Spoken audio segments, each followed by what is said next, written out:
বৌমা, তুমি কি করছো ওখানে বসে? কি মা? এই দেখো, দুটো শাড়ি এনেছি আমি। এই শাড়িটা নাও তুমি। কোনো অনুষ্ঠান তো নেই, এখন আবার শাড়ি কিসের? আরে বাবা, কোনো কিছুর জন্য না। আমি দোকানে গিয়েছিলাম, এই দুটো শাড়ি দেখে আমার খুব পছন্দ হয়েছে, তাই তোমার জন্য একটা আর তোমার বোনের জন্য একটা শাড়ি নিয়ে এসেছি। এ নাও, এই শাড়িটা তুমি নাও।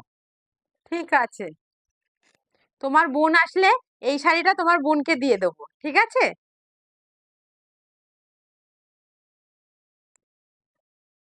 ঠিক আছে। মা, মা, কিরে মনা, তুই চলে এসেছিস? আয় আয় আয়, দেখ আমি এই শাড়িটা কিনেছি। দুটো শাড়ি কিনেছি, একটা তোর জন্য আর একটা তোর বৌদির জন্য। নে, এই শাড়িটা তোর জন্য।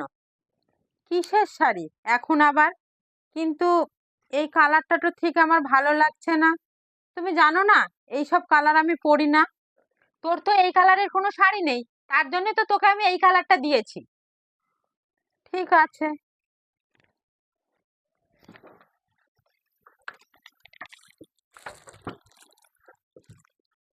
এ কি বোন, কি করছো তুমি আলমারিতে? মা যে শাড়িটা তোমাকে দিয়েছে সেই শাড়িটা তুমি কোথায় রেখেছো? ওই তো বোন, আলমারিতে দেখো, কর্নারের মধ্যে রয়েছে। তা তুমি তো আমাকে বলতে পারতে, আমি তোমাকে বের করে দিতাম। এতই যদি জানো, তাহলে তুমি আমাকে ওই শাড়িটা আগের থেকে দাওনি কেন? তুমি তো জানো যে আমার ব্লু কালার শাড়িটা পছন্দ না, আমার পিঙ্ক কালারের শাড়িটাই পছন্দ। কিরে মনা, তুই বৌদির ঘরে ঢুকে কেন বৌদির আলমারি তুই ঘুরছিস?